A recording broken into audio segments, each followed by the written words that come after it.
incredible opportunity to be able to share the things that the LGBTQ caucus here at our Revolution, Massachusetts is working on. This is a caucus that got itself together within the past year during the coronavirus era. And so I'm really excited what we've been able to do without even having any in-person tools. And we're here to show some of those things with you tonight. We have wonderful speakers coming up. We have Representative Lindsay Sabadosa, who is well known for her push for Medicare expansion, and that's something that we've been working on with her. And we have Representative Michael Connolly to talk about the issues that unhoused individuals face in our state and how we're working with his office to advance legislation to help people. And we're going to explain how this has a lot of intersectionality with the LGBTQ community. As a last piece of unfortunate news to share with you, though, we have heard from Senator Markey's office that due to the flurry of activity around preserving democracy and infrastructure legislation, he was unable to get back to Massachusetts as planned, and therefore, with regret, he will not be joining us tonight. Apologies to any of you who are particularly hoping to hear from him.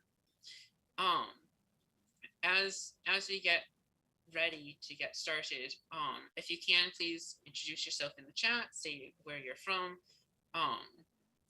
We are a people-driven organization, and you're the people, and we need to make sure that we hear from you. Hi Denise. It's great to see you people from Chicopee. I live right near there. I'm from Springfield. Hi Robin.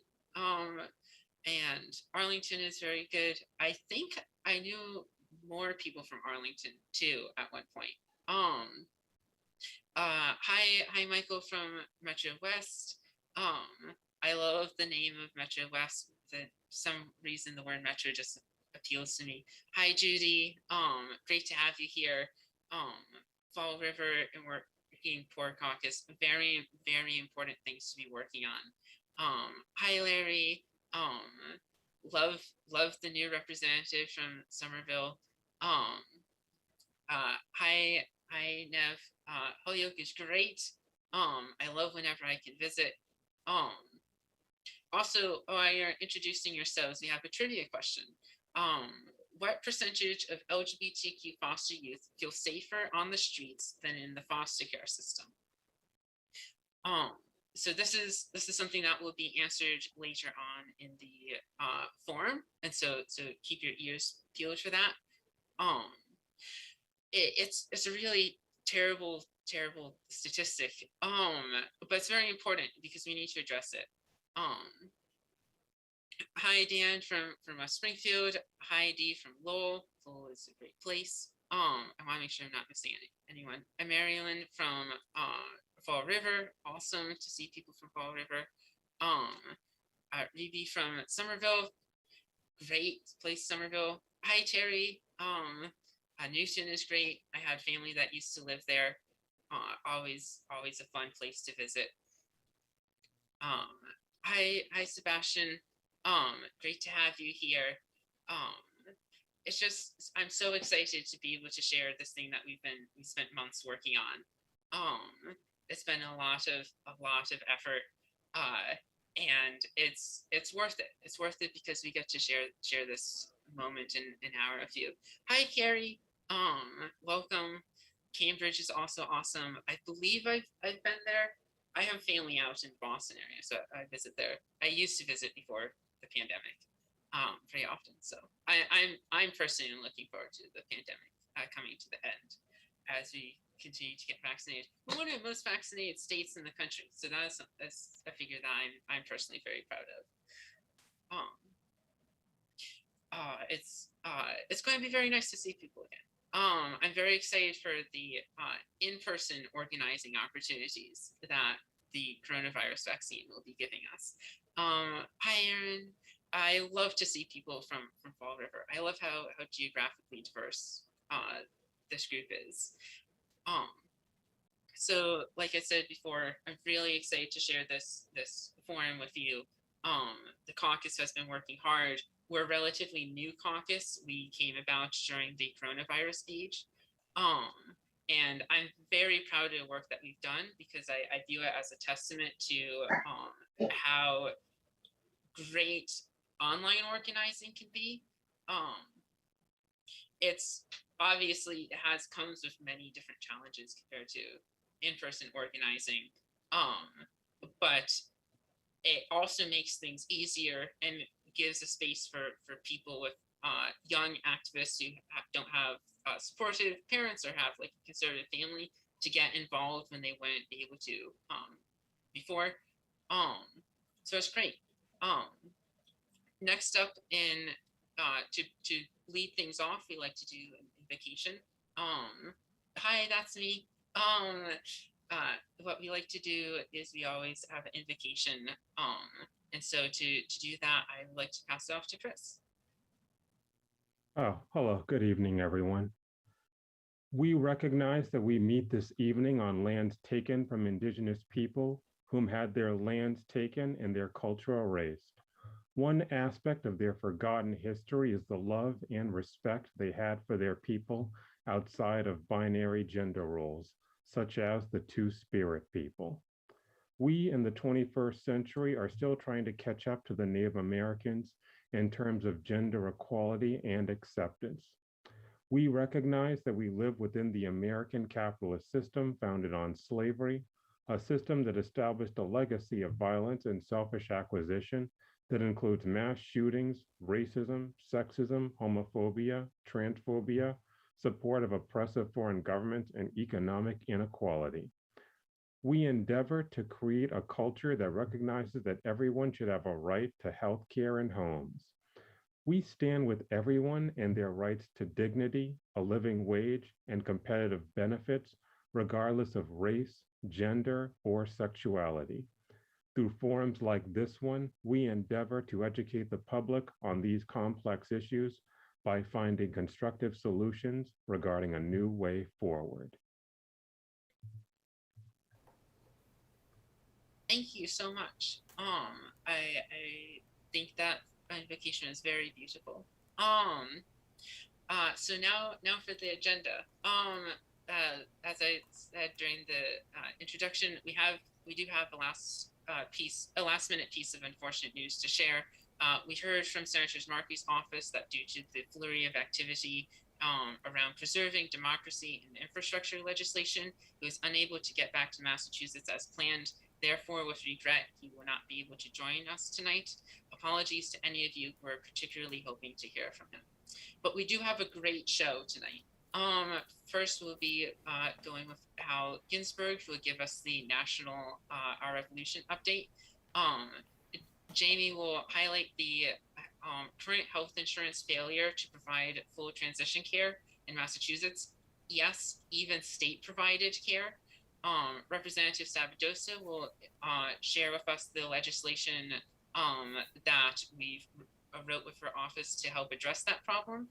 I will be talking about Medicare for All and how it will help the issue of mental health in the LGBTQ community. Yenny will be talking about LGBTQ homelessness. Representative Connolly will be talking about his legislation to help LGBTQ homelessness. And finally, Invita will tell you about the rest of the things that the caucus is working on and how to get involved. Over to you, Hal.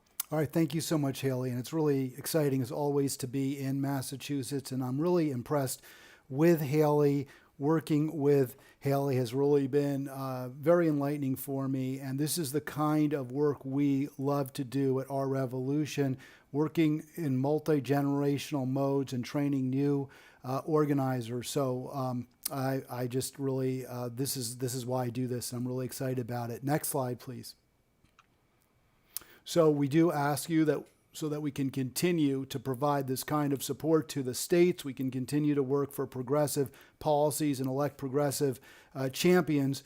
and push for really important laws like the GLOBE Act, which I'll speak of in a moment. If you can become a sustaining member, what we call a movement builder, it's just $5 a month.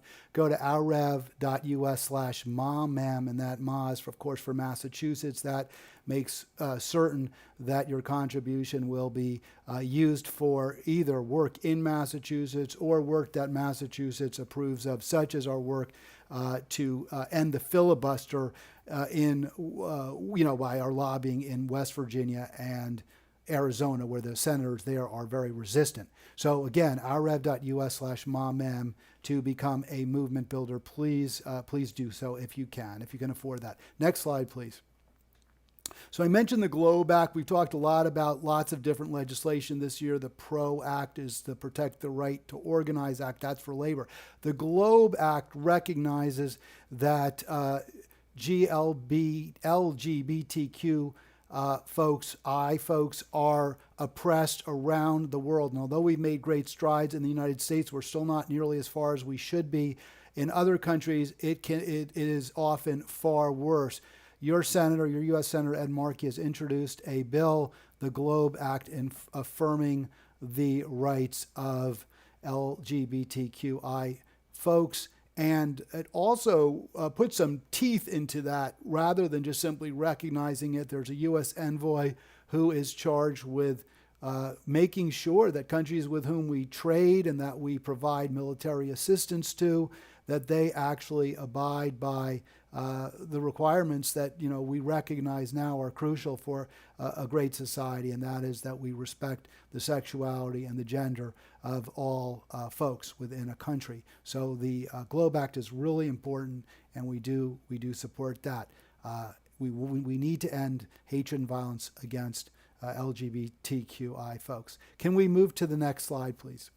So those are our demands, and those are based on your priorities. We asked you voting rights, healthcare, climate change. I always go fast because it disappears. Tax the rich, yes, and good jobs. And let me throw in the GLOBE Act as well, of course. So those are our priorities. Those are our demands. Next slide, please. I'll talk briefly about what we're doing. There it is. There's the big 51. That was in a newspaper, I believe, in Kentucky, the Murray Ledger. If you squint, you can see me on your right as you look at that. That's our 15, Fight for 15, repurposed as our Fight for 51 DC statehood now. That was this past Tuesday in DC. We got a lot of media attention. Really proud of our work to bring statehood to the District of Columbia. Statehood is a racial justice issue. Next slide, please. Yeah, and that's all part of the For the People Act, making sure we have true democracy. Everyone can vote. Everyone has the right to vote. Everyone's vote counts. Next slide, please. And there you see our champion in Ohio, Senator Nina Turner, running for Congress. And she is, of course, beleaguered under the establishment attacks, most recently former First Lady, former presidential candidate Hillary Clinton endorsing Shontel Brown, who has less than 1/3 as much support as Senator Nina. We have got to put Nina over the top. We need her progressive voice, her powerful voice. We need it in Congress. Next slide, please. And there we did elect progressive champions. In August, we'll elect Nina, the Democratic candidate in Ohio's 11th district. In New York, we did elect Maya Wiley. Well, she's second right now, but they have ranked choice voting. I know you want that in Massachusetts. New York City has it. She's second. She could go over the top. We are looking very, very closely in New York City to elect Maya Wiley. We already are likely to have the most progressive New York City Council since at least the 1960s, and ranked choice voting is part of that. And India Walton, great upset, great progressive in Buffalo, winning there. So we're very excited about last week's wins in New York City and throughout the Empire State. Next slide, please. So we're building that progressive party. We want to make polluters pay. We need to end the Polluter Welfare Act, and we're going to do that. Next slide, please. Go forward. There we are. ourrev.us/no subsidies, our giant dinosaur on the mall this Tuesday, right there in the shadow of the Capitol. If you're in DC, Join us, ourrev.us/no subsidies. If you're in Massachusetts or elsewhere, you can watch online. We're live streaming. One more slide, please. And there is our phone bank to elect Senator Nina Turner, elect Nina Turner. We've got those phone banks twice weekly between now and August 3rd, Wednesdays, Sundays, ourrev.us/call for Nina. And I think you can move on to the, so one more time, our membership drive, ourrev.us/momm. Help us keep going, help us keep moving this state, this region, this country, this world in the right direction, ourrev.us/momm. And I think that's going to do it for me. Back to, is that Haley next? Or, back to you, or Jamie. I'm sorry, over to Jamie. Hello, I'm Jamie, and I use she, her pronouns. I'll be giving some background on current problems and financial burdens trans people face when trying to receive transition care. Next slide, please. All right. With the high out-of-pocket prices and the sheer number of different procedures, it is unfeasible to expect a trans person to be able to pay for the treatment they need without insurance. Things like facial feminization and facial masculinization surgeries are often classified as purely cosmetic by many insurance companies as a way to avoid covering their costs. Mass Health deems these procedures to be medically necessary for those transitioning, but the state does not require it to be covered by insurance. While not every trans person transitions to the same degree medically, many who wish to get some of these procedures are simply unable to because of how unaffordable they can be. And for those that need hormone therapy, it is a constant and lifelong tax on their income. The effects will diminish and even reverse if they stop taking those medications in their hormone therapy treatment. Next slide, please. Many employer-provided private health insurance policies do cover full transition care, though, but the state-provided student insurance does not. Due to the lack of insurance coverage for many transition care-related treatments, college students are often forced to choose between delaying their education and career or delaying their complete transition. College students do not have the time to attend classes full-time in addition to a full-time job year-round.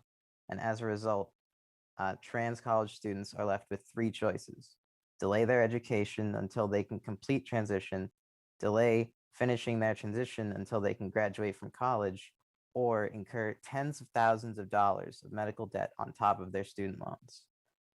Going through college without transitioning can be especially devastating, however. Gender dysphoria can cause many problems for trans individuals, and college is a very social environment, which can exacerbate the challenges they're already facing. This can take a massive emotional toll on a person and can interfere heavily with their academics because they could lose the energy and motivation to keep up with classes and interacting with their peers. Next slide, please. And if it's not on the student health insurance, it's not guaranteed coverage either. If the state's insurance doesn't cover it now, it's not required to cover transition care in the future. Unfortunately, when the Mass Medicare for All bill was filed, it did not include transition care because it was believed at the time that the anti-trans discrimination laws had already guaranteed these medical rights. Because transition care is so prohibitively expensive, if it's not covered, the economic inequalities that trans people in Massachusetts face would worsen. For many trans people, the care is so expensive that when they are uninsured, they can't medically transition because of the price. And excluding this necessary care directly harms an already marginalized community. Next slide, please. As we move towards a single payer system, we need to do so in a way that is progressive and doesn't leave minorities behind.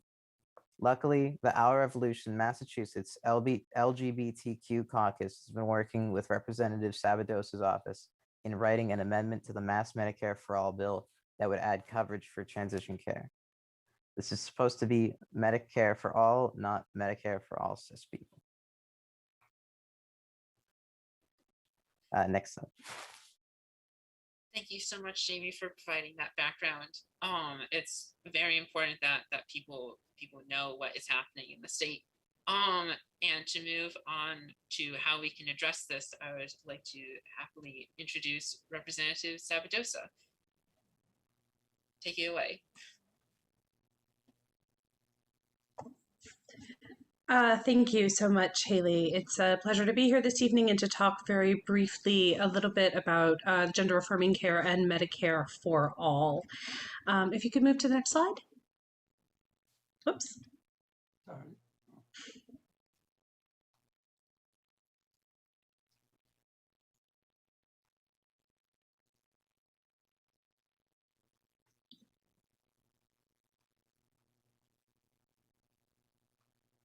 There we go. Thank you so much. Okay, so really quickly, why Medicare for all? I feel like we're in a pretty friendly audience this evening, but why are we proposing something that is completely different from our current healthcare system? Well, first of all, our current healthcare system, despite in Massachusetts, right? We're talking about state level Medicare for all here. We're not talking about the national plan. And even though we talk a lot about how Massachusetts has tried to drive down healthcare costs, the reality is that our current healthcare system is not affordable and it works to limit access. That is the only way that we work to drive down costs. We try to limit people's access to care, which is why we've heard this conversation about gender affirming care not always being covered, because we are health insurance companies try to make sure that people can only get a limited amount of care in order to keep their costs down. And the reason that wouldn't be the case with Medicare for all is because Medicare for all creates a system where you have everybody in and nobody out. That means that you're creating enormous pools. In fact, the entire population of Massachusetts would be in the pool. And that creates a system where everybody is contributing and we are able to keep our costs down by making sure that everybody is contributing and not just a few. So we're talking about 7 million people being covered by this system. Can I have the next slide? So what does gender affirming care look like now? So as was just mentioned, in 2004, Governor Patrick did announce that all medically accurate gender affirming care had to be covered by Mass Health and private insurance. And that was put under the jurisdiction of the Division of Insurance. And the Group Insurance Commission, which is where a lot of municipal employees get their healthcare coverage, followed suit. And they eliminated exclusionary language. But what's the problem? Well, the problem is, like I said, health insurance companies or insurance companies, let's just take the word health out, insurance companies work to keep down costs by eliminating care. And so they set up lots and lots of prerequisites that people had to fulfill in order to obtain gender affirming care, which meant that they could say certain surgeries or certain procedures weren't medically necessary or necessary at all, and that people could put those off. And therefore, perhaps they were considered covered, but they weren't necessarily covered for that particular patient. Can I get to the next slide? So how could Medicare for All fix this? Well, Medicare for All, first of all, with the amendment that we're proposing to the legislation, would not just assume that gender affirming care is covered like like the current law does, but we would affirmatively say all types of gender affirming care are covered. And the amendment is very long. It has a pretty comprehensive list. It would put the decision of what is medically necessary with a physician rather than with an insurance company. And this is really important when we're discussing standards, ever-changing standards of care, quite honestly, as we see medical developments. That means that people would decide with their doctor what was appropriate care for them in that particular moment. Individual care as opposed to rigid eligibility requirements, which is really one of the most limiting factors at the moment. Let me get to the next slide. And so that's, I guess, basically the end of the presentation. I'm happy to answer questions and look, I see that there are some comments in the chat, and there is also, I believe, a link to the letter that you can send your representatives to discuss the Medicare for All legislation with the new gender affirming language. Thank you so much, Lindsay. So there are a couple of questions that the caucus had for as a follow-up question, and then we're going to have a few minutes to take questions if people have any to put in the Sure. chat. So could you talk about how someone would be able to go to their doctor and get insurance coverage under Medicare for All versus the process now? So under the Medicare for All legislation, it's not a question of signing up. Basically, being a resident in the state of Massachusetts would be enough to make one eligible for coverage within the state. You don't have to be employed, although there is the way that we pay for the system is still based on an employer and employee payment, but the way that we've modeled the system means that by having a 10% tax after the first $20,000 of payroll, 8% employer, 2% employee, we would be able to provide coverage for everyone in the state, all 7 million residents of Massachusetts, without having an insurance system. So the Medicare for All trust that would be established with the bill would simply pay for all medically necessary care. So if you were seeking care, you would go to the physician of your choice within Massachusetts, and you, with your physician, would determine what your treatment or what your care would look like. But there would be no need to sign up for a plan. Your residency would handle that. So people will be able to go to their doctors, get the care that they need, and never have to deal with health insurance headaches ever again. Exactly. And I think the other good news is that your doctor wouldn't either. Because when you talk to physicians, they also talk a lot about the health insurance headaches that they have to deal with. We've had all kinds of reports from doctors who say, I know that my patient needs this care, and yet insurance is denying it. And then that limits the care that the doctor can provide. They spend hours and hours working on paperwork for insurance companies to justify the treatments that have been provided. So this is really a way to eliminate the headache on both sides of the equation. It helps regular people like all of us, and it helps your physicians and your nurses and your specialists too. Thank you so much. So just to see, did anyone have any questions that they would like to ask about Medicare for All or the amendment to include gender affirming care? I'm going to ask. Go ahead. Sorry. I just wanted to apologize. I thought there was one more slide, so I maybe made a mistake in what I sent you, but I thought I did have a list of the various types of care provided, which is why I said next slide, and then it was the end. So apologies for that confusion, but I know, Haley, that you have the full amendment. So if there's maybe a way to share that in the chat or with the group, that would be helpful, since I fell down on the job of getting the slides to include all the necessary information. I can grab it. If I can figure out where to search tabs is. And I see a great comment in the chat, somebody talking about living in Denmark for 3 years, and they had full access to a single payer system. And the person writes, on my health card, there wasn't even a number to call because I didn't have to deal with patient billing. That's the point of Medicare for All. We are focused on care, not on profit, and not on limiting access. So I think it's important to really to make sure that the bill is specific, and we did, in writing the legislation, try to make sure that we were covering as many topics as possible. And I really appreciate the caucus coming in and saying, "Hey, you fell down on the job here. You need to be more affirmative and more direct." And it's helpful feedback. Awesome. So before you go, I do want to ask someone's question in the chat, which is, could you give a little bit of a roadmap of being able to pass the legislation, or like what the obstacles you will face are?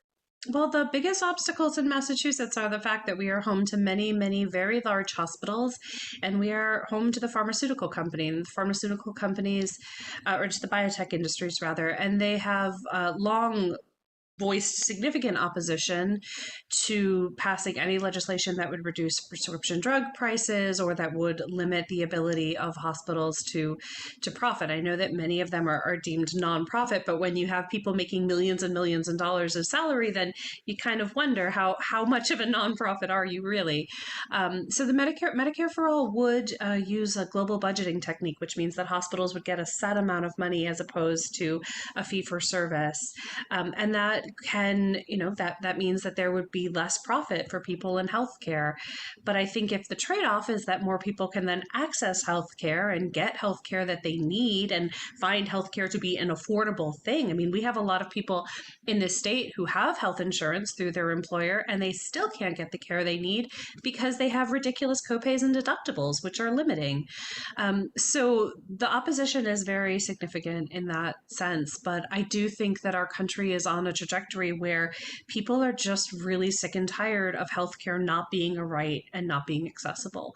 I won't go into the rhetoric of how we're one of the few countries in the world, but it is true. And I do think that Massachusetts can lead, that this is something that we can move forward. Righty. Thank you so much for your time. If you would like to join in the fight of overcoming those obstacles, we do have a letter template that was posted in the chat earlier, and Robin, if you could post it again, where you can click the link. It has a template for an email, and you can personalize it how you want. You can send it as is, and it just takes a couple clicks, and you can do it right through the Action Network page. So thank you so much for your time, and thank you for working with us on getting this legislation filed and in the future passed. Thank you. Alrighty. While we are here, I want to bring up mental health care in the LGBTQ community. Next slide, please. With all the issues and discrimination that LGBTQ youth face, there's no surprise that our youth struggle with mental health. It is hard to explain to people the immense amounts of pressure that we feel growing up. Before we feel comfortable coming out, staying in the closet means we have to constantly put up a facade, always wear a fake smile, and spin a web of lies to keep secret a fundamental part of who we are. If an LGBTQ youth knows that they won't be accepted by their family if they came out or are outed, that raises the stakes and the stress in everything they do. Coming out can be one of the bravest and most stressful things that someone can do. I personally know a lot of people who have literally vomited from stress in the hours leading up to coming out to their family. Without affordable and reliable access to mental health care, what do LGBTQ youth turn towards to cope? Next slide, please. Unfortunately, in many cases, the answer ends up being drugs. A CDC study of 19 states, including Massachusetts, found that trans youth were significantly more likely to experience substance abuse than their cis peers.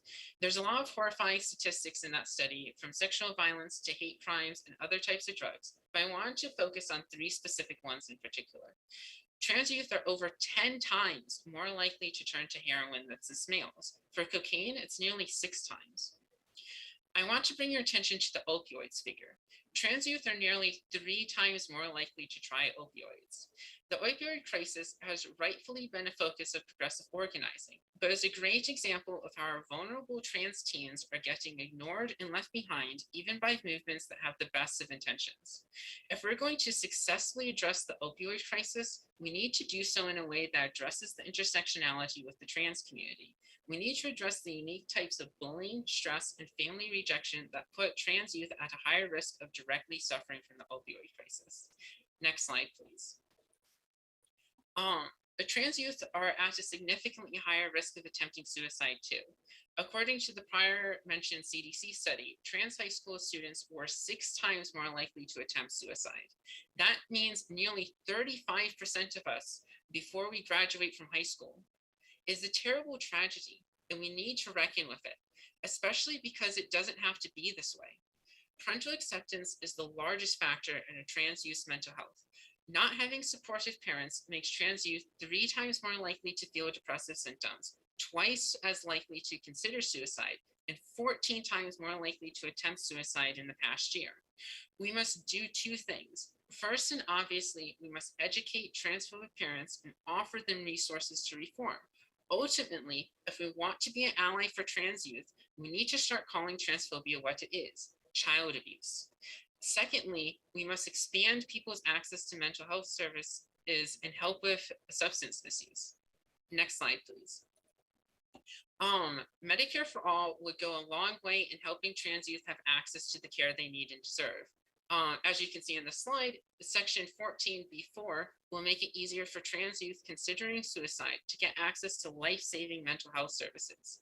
Not only would it alleviate the financial burden, having it be free and accessible will make it easier for minors to convince skeptical parents to get them the health care they need.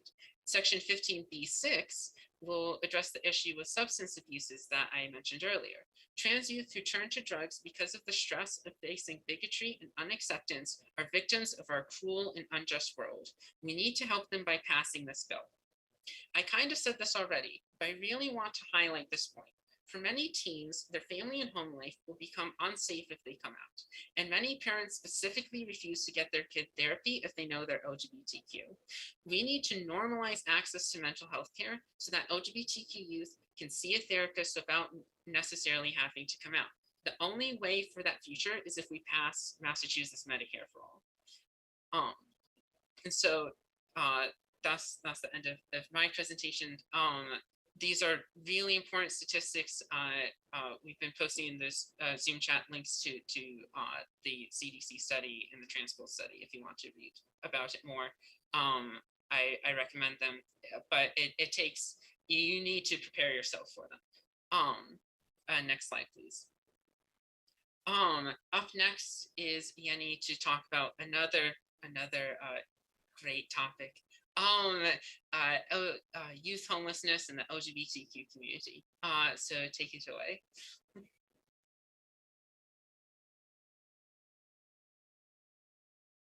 You're muted. Thank you. Hi, I'm Yenny DeRoche. I use she, her pronouns, and I am in Worcester, Mass. I'm running for city council, but the reason that LGBT homelessness is such a problem for the community in general is the high prevalence of which it comes into play for LGBT youth versus youth who are cis and heterosexual. So if you go to the next slide. So I'm going to go over a couple of the caveats first to all the research on LGBT unaccompanied youth. The research in that sector has a lot of blockages for finding statistics and information on youth homelessness in general. And that largely stems from the definition of unaccompanied youth homelessness changing depending on what organization or governmental body is doing the information gathering or offering services.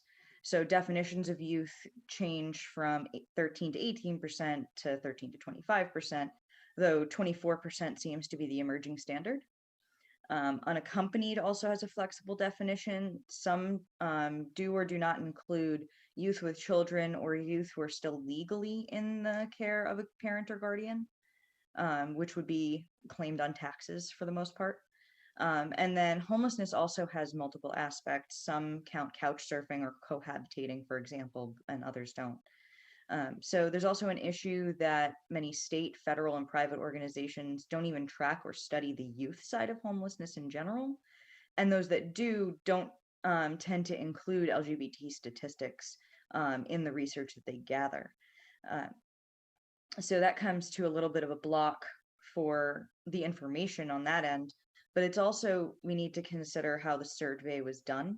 So were they gathered by youth or adults? Were they mandated reporters? Were youth allowed to be anonymous? How many respondents did they get? And so on. This is especially important for queer youth because it causes underrepresentation due to the fear of being reported to DCF and forced to return home, or their mistrust of adults and organizations in general, especially religious ones. So this slide here shows data from the Voices of Youth Count survey in 2017, organized by Chaplain Hall University in collaboration with True Colors United. Among that, 40% of homeless youth we see here, the large increase in number of LGBT youth being forced out or running away versus other reasons for being homeless in that bottom graphic. There's a significant difference in reason for non-LGBT youth that is far more balanced of a scale. So next slide. This and the next slide are from the Trevor Project's 2020 National Survey on LGBT Youth and Mental Health. It was the largest survey of its kind with 40,000 LGBT youth ages 13 to 24 across the United States. And it shows that trans people are 17% more likely to have gotten kicked out than cisgendered LGBT youth, and 21% were more likely to have run away. Next slide. The survey found that 29% of youth had experienced housing instability, which is defined more broadly than unaccompanied homeless youth. It includes people who are in that status of very, very close to becoming homeless, uncertain about such. But of that 29%, trans youth were 13% more likely to have experienced housing instability than their cis counterparts, and 28% had reported attempting suicide in the past year, where trans youth were 11% more likely. Next slide. So on the slide on the right, this is from the previous year's survey from the Trevor Project, and it shows the difference between youth who experienced and did not experience housing instability and the frequency with which they attempted suicide or thought about suicide. And the bottom one's multiple suicide attempts. You can see how much significantly higher that percentage is. And on the left side, we can see from the Voices of Youth Count 2018 survey how wide the disparity is between what LGBT youth have to experience versus their non-LGBT counterparts in the homeless population. It's all contributing risk factors for homeless queer youth. 10% more likely to have self-harm, 18% more likely to have to resort to prostitution to afford basic needs, 23% more likely to be raped. And the toll this takes on mental and physical health compounds the issue of being homeless. Next slide. So the top chart here plays off of that last graphic that I mentioned, the one on the left, that we can see just how much that impacts how long youth are homeless for. So this data is based on information from New York City showing the average youth for all youth to be 26 months away from reliable housing, where the average for LGB youth is 29 months. It jumps significantly for transgender youth to 52 months. And with the added knowledge from the first bullet, every day of waiting for housing increases the return to homelessness chance by 2%, with 52 months of homelessness being the average. That pretty much guarantees the trans youth will end up back in homelessness. And then that bottom graphic shows what organizations have reported as their problems for reaching out to the LGBT community to serve LGBTQ youth. And so the percentages there are based on the 2020 research study that True Colors United did. Next slide. So this is from the Voices of Youth Count 2020 Youth State Index. Massachusetts is ranked 3rd in the country, so we definitely have some things to celebrate, but we have a lot that we still need to improve on. So the 5 bullets at the bottom were their high-level suggestions for improvements, and I want to particularly note the issue of people under 18 not being able to get an ID without a parent or guardian. This causes those under 18 to have a much more difficult time getting assistance because of ID requirements. It blocks people from being able to get beds in shelters even. So there's also the Commonwealth of Massachusetts Special Commission on Unaccompanied Homeless Youth. Unfortunately, they do not produce graphics as part of their reporting in terms of the LGBT breakdown in their reporting. So the amount of information I had for this purpose was limited, but they show less than 3,000 respondents each year. 2019's was 2,000. So it's not nearly as representative of a sample size as it needs to be, especially for LGBT youth having less than 300 respondents in 2019. The annual homeless education data collection conducted by the Massachusetts Department of Elementary and Secondary Education showed up to 6,000 unaccompanied youth and homeless students in public schools. So that only counts up to 18 or 24, depending on how long a student stays in school.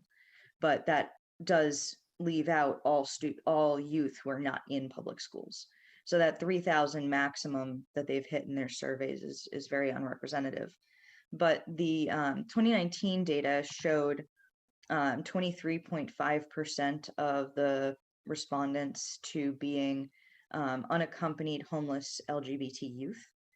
And for that, they on average reported leaving their home permanently at 17.8 years old. This is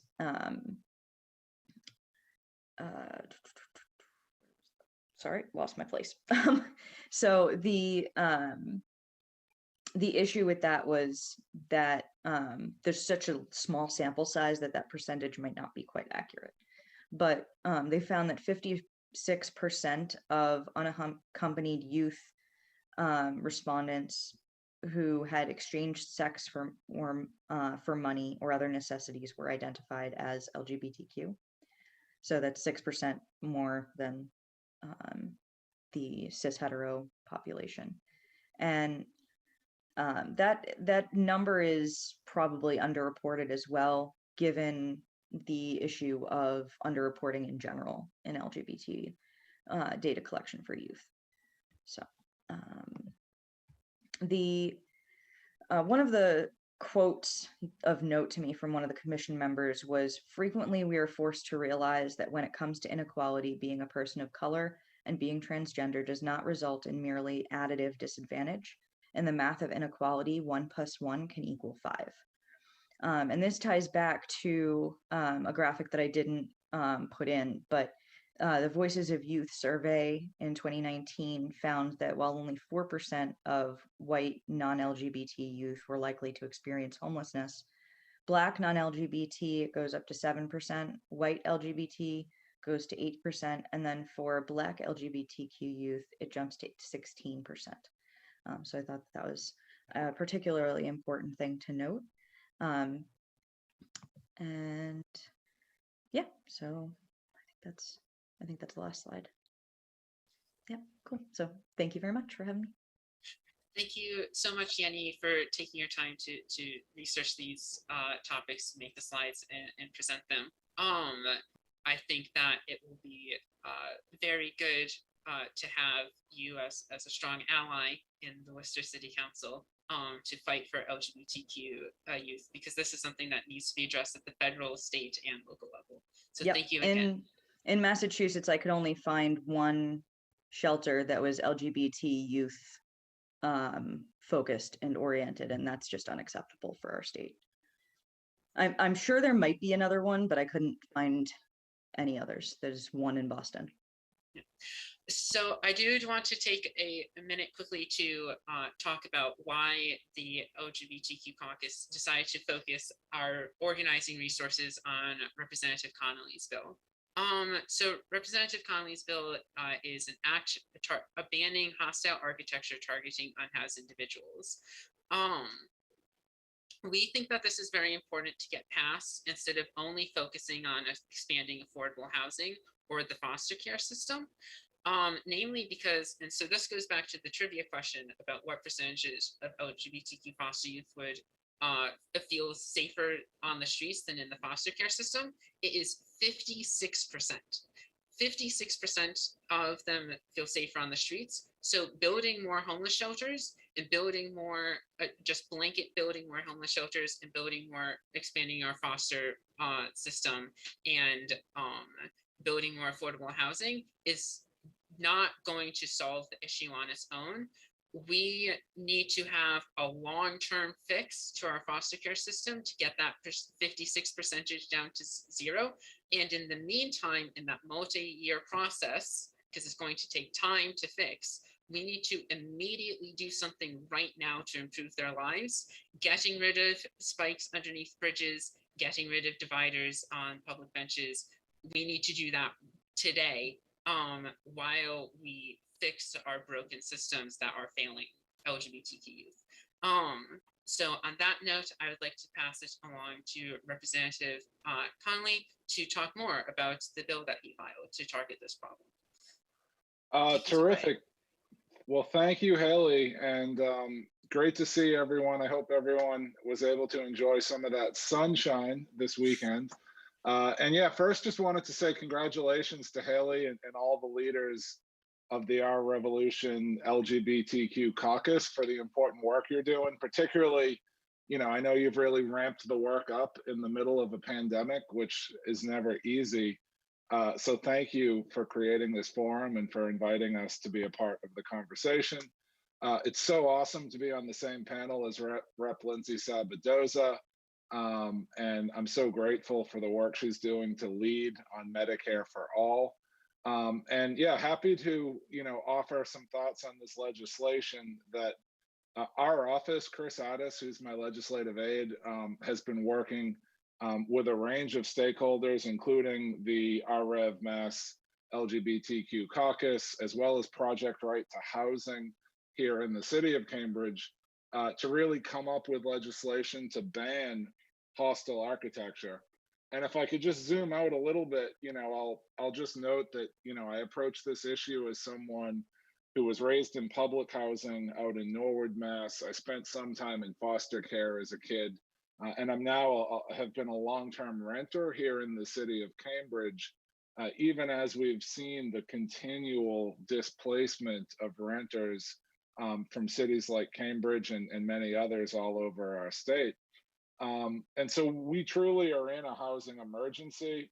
This housing emergency predates the pandemic. The pandemic certainly, I think, put a spotlight on it. Unfortunately, when you listen to people like Governor Baker, they will tell you that zoning restrictions are essentially the primary driver of the emergency, and they will tell you that if we simply remove zoning restrictions, we will solve the problem. And certainly, I think zoning can be a component of a comprehensive solution to the housing emergency. But I think first and foremost, we have to name, some of these structural factors that have created the overall emergency. And so I'm talking about profound wealth and income inequality. We're talking about the continued impact and the legacy of having 400 years of white supremacy and systemic racism here in this country. We also need to recognize that the economic system itself is rigged, and it's rigged against marginalized groups even more disproportionately. And we also have to recognize that we've had decades of austerity on the state level and the federal level. I mentioned earlier that I was raised in public housing. We essentially do not build public housing anymore. Most of the so-called affordable housing, which is only affordable to a small subset of people, ends up being made through public-private partnerships, which are better than nothing, but in and of themselves aren't very efficient, in much the same way that a private health insurance network won't be as efficient as Medicare for All. And so certainly last session, I introduced a range of bills to really advance the idea of housing for all. I think at least as progressives, we've put that issue of healthcare, we've drawn that line in the sand, we've set that standard, we want Medicare for all. Likewise, when it comes to education, as progressives, we're very clear, we want free public education from pre-K all the way through grad school without any student debt. But it's so important that, the caucus has brought us here to talk about housing, because housing, even among some of our progressive friends, I think we don't have that same level of clarity, where instead of getting bogged down in small tactics or programs, we also need to bring that clarity that says all humans have a right to housing, and in our society, we should be able to deliver it to people. Certainly want to say thank you to Yenny for highlighting the impact of homelessness on LGBT unaccompanied youth. As was mentioned, LGBTQ youth are 120% more likely to experience homelessness than non-LGBTQ peers. And we know that Black and brown people are also much more likely to experience homelessness than similarly situated white people, and that trans people are more likely to experience homelessness than cisgender people. And as Yenny noted, these identities can compound in a way that work against people who are facing challenges on multiple fronts. And so, I think a point that I want to make and it kind of alludes to what Yenny mentioned, when we heard these facts and figures about LGBTQ unaccompanied youth, we were hearing figures in Massachusetts on the order of thousands of individuals. And when you think about our state budget, that's approaching on the order of $50 billion. To truly address this, to get at the real solution, which is providing housing for all and to guarantee housing without making people jump through hoops, to address this problem is something that's well within our capacity to afford, and it's well within our capacity to do. And as a matter of fact, family homelessness has doubled in Massachusetts over pretty much the past decade. And we have at the same time sort of constrained our funding on housing voucher programs like MRVP. And the conversation that we're having around these programs, it's in the ballpark of $100 million to $150 million in a budget that's close to $50 billion. And so we need, a movement, and I hope the people who are on this call will be part of this conversation, to really send a wake-up call to people on Beacon Hill and to people across the state to understand that we have fallen a generation behind in terms of our investment in affordable housing programs. So that's just kind of a big picture view.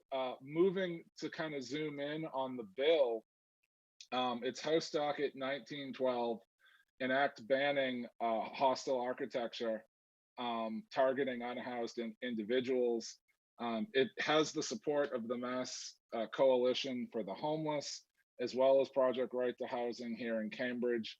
I don't know where we stand technically, but if the caucus or our Rev Massachusetts was interested in supporting it officially, I think that'll be great. Hopefully we've already covered that. The caucus endorses it officially, and we're sending it to the full RC in the future. That's awesome. And as a matter of fact, I had prepared some talking points, and my next note here was thank you to the caucus for your endorsement of this bill. So I spoke a little too soon. And thank you, again, I think for elucidating how these issues of housing stability and homelessness intersect with the LGBTQ community. So at a glance, what the bill does, we define hostile architecture to mean any building or structure that is designed or intended to prevent unhoused individuals from sitting or lying on the building or structure at the street level. And, this really, I think there's two meanings behind this bill. There's the primary, there are those who are unhoused, they are humans, they need a place to stay. And we should find it abhorrent that someone who has property, which to begin with, if you're owning property, puts you in a privileged class as compared to many other people in society. But then they're going the next step and they're actually creating barriers to prevent people simply from lying down, which is, really a necessary function for survival. So there's that primary understanding. And then I think there's a more general, broader conception within this bill, which is to say that it should be, intolerable that we have seen so much homelessness, that family homelessness has doubled here in Massachusetts over the past decade. And so we should have no problem banning hostile architecture. And if certain, property owners or commercial real estate developers don't like it, then the way they ought to respond is in joining us in finding concrete solutions to guaranteeing housing to everyone. And when we achieve that, then nobody will have to worry about hostile architecture, because there'll be an obvious thing: people will be entitled to the housing that they deserve. And so, that's kind of, I think, the both the direct tactical purpose of the bill and kind of the broader thought behind it. You know, preventing people from sleeping on public benches doesn't do anything to solve the problem of homelessness. And, you know, sequestering unhoused individuals away from the public makes treating the problem more difficult for a variety of reasons. You know, vulnerable folks aren't sort of in more sort of society or plain sight, so they're more apt, you know, to be abused or taken advantage of. And on the other hand, other housed individuals don't really have the opportunity to recognize the problem if it's out in the woods somewhere, which you know, it's horrific, but it is. I mean, even here in Cambridge, when you walk by the Charles River, or up in Somerville, when you go by the I-93 underpasses, we see individuals here in one of the wealthiest cities in the world who continue to be unhoused, and we know this problem has gotten worse. So if you haven't figured out already, I would talk about housing and some of the outrages and some of the solutions we're working on, probably till the sun went down and came up again tomorrow. So I'll stop there and happy to answer any questions. I haven't been looking at the chat, so if I missed any important questions, just let me know. Thank you so much for your time, and thank you for filing this bill. As you can see in the chat, we have an Action Network letter for this bill as well. That way you can click on it as a letter template and you can send it in to your own state representative to get them to support the bill. While you save the link, I just wanted to share a little bit of an anecdote, which is that I went up to Amherst to hang out with some friends, and at the bus stop funded by our tax dollars, the bench had dividers on it. And so not only is it just the rich and wealthy targeting unhoused individuals, it is our own local governments with our own money targeting unhoused individuals. And so we need to stand up for people like us who are suffering in conditions that we are privileged to not go through. And we need to do it now. And so please save the Action Network link, write to your state representative, and get them to support this bill. So I don't see any questions in the chat. Thank you to the person who sent the letter. Thank you so much, Representative Connolly, for giving us your time. I really appreciate it. So unless there's any questions, I think we can move on to Anvita. Our wonderful Anvita, as we come to a close, we're going to quickly highlight the policy and belief platform that the Our Revolution LGBTQ caucus has voted to adopt.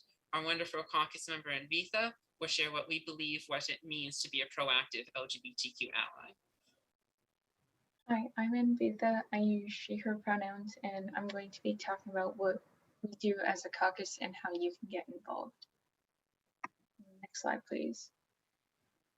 We're the ORMA LGBTQ caucus. Our primary goal is to spread equality and advocate for LGBTQ+ rights through the passing of state legislation.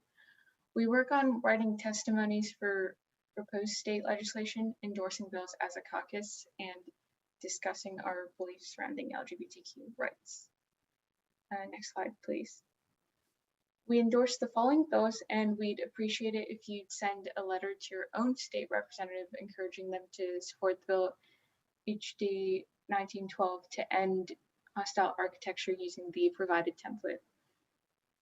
H 1470 would ban the LGBTQ panic defense, a legal strategy asking a jury to find that an individual's gender identity or sexual orientation was the reason for a defendant's violent action, including murder.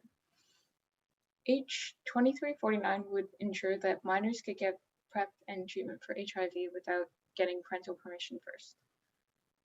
H 3126 would add gender-neutral bathrooms to the Massachusetts Building Code so that public buildings wouldn't have to apply for a variance for each gender neutral bathroom every year, and that the government can deny the variances.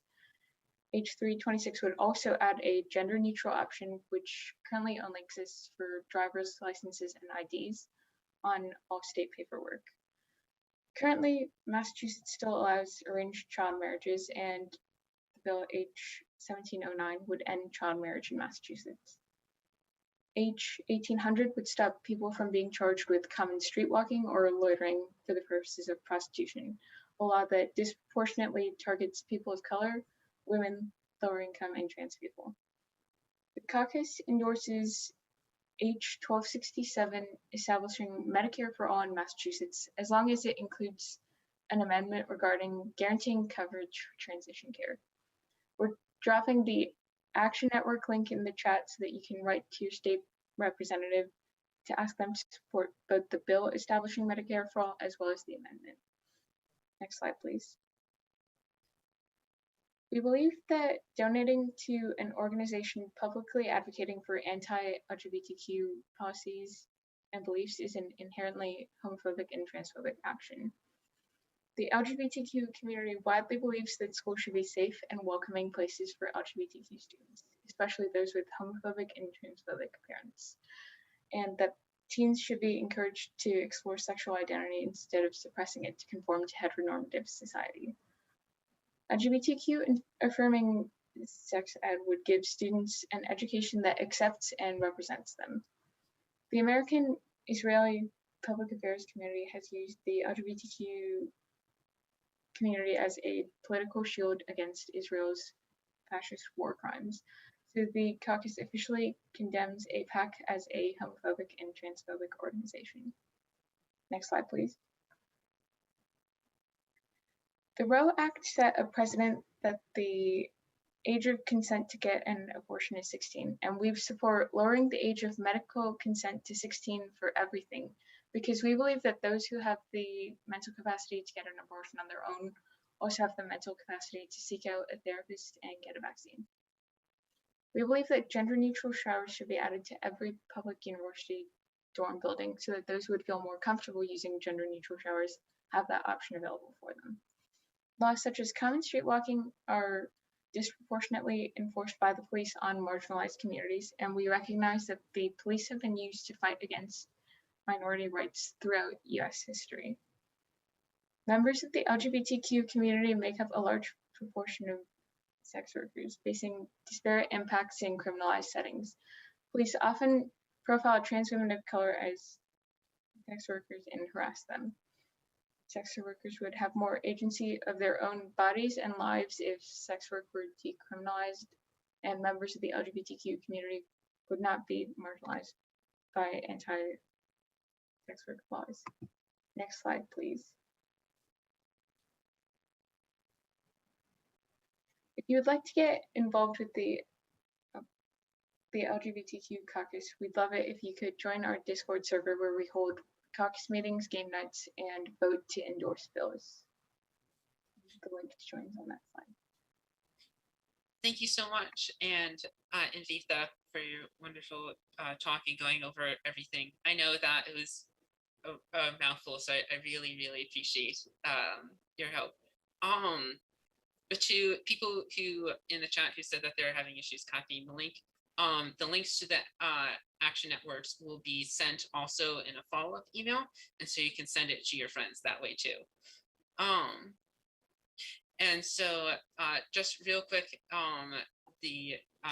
as we come to a close, to how you can get involved in our revolution and the organizations, some organizations we work with at Raw Deliver. So this, the Striking 900 St. Vincent's nurse, the 700 Striking St. Vincent nurses remain united as the strike enters its 4th month. The private owners of the hospital walked out of negotiations March 6th and have not returned. The nurses' primary demand is for a lower ratio of patients to nurses to improve safety. Next slide, please. Next month, we're going to be having another forum. It's going to be on July 27th at 7 p.m. It will be on the Green New Deal. Well, it's from the Green New Deal Working Group, and it will address the accelerating crisis of climate change. Make sure to save the date. It's going to be a lot of fun. I know that the people who have been working on this forum have quite a lot of interesting things to share, so highly, highly recommend. Next slide, please. And also, please join your local affiliate. We have affiliates in Franklin County, Greater Worcester, Metro West, Arlington, Malden, Milford, Somerville, Cambridge, Jamaica Plain, Blue Hills, Randolph/Milton, Greater Fall River, Cape Cod, and the Islands. Or you can, if there's no affiliate in your area, you can join the unaffiliated caucus. Also, if there's no affiliate in your area, we are looking to build more affiliates. So please reach out to us if you'd like to start an affiliate. These are info@ourrevolution.ma.com. I will also, you can also reach out to me because I very, very dedicated on building new caucuses. My email address is on the ORMA website and might get posted into the chat. And so you can also join a caucus. So you can be both an affiliate member and a caucus member, such as BIPOC, Labor, LGBTQ, hi, that's us, women, working poor, and youth. They're all great to get involved in. Caucuses is how we give underserved communities special voices. And I would like to think that this forum has given a great example of what work can be done when a caucus comes together and can do things. So please get involved if you can. We still need volunteers on many committees and caucuses. And like it says, when we organize, we win. I would like to expand upon that and say that visibility is our power. So let's be visible, let's get organized, and let's go pass bills that will make people's lives better. So next slide.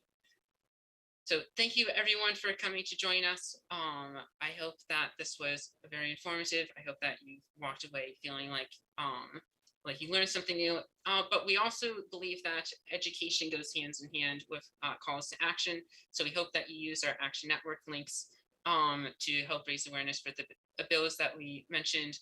And we hope that you get involved and join our Discord server. It's a great opportunity to get to know, if you're LGBTQ, this is a great opportunity to organize around progressive LGBTQ issues. If you're not, you're still very much so welcomed. It's a great place to learn what we're working on, and also to join us for more casual stuff, such as game nights. So thank you again for attending. This has been great, and I hope that you all have a great and wonderful night. Thank you.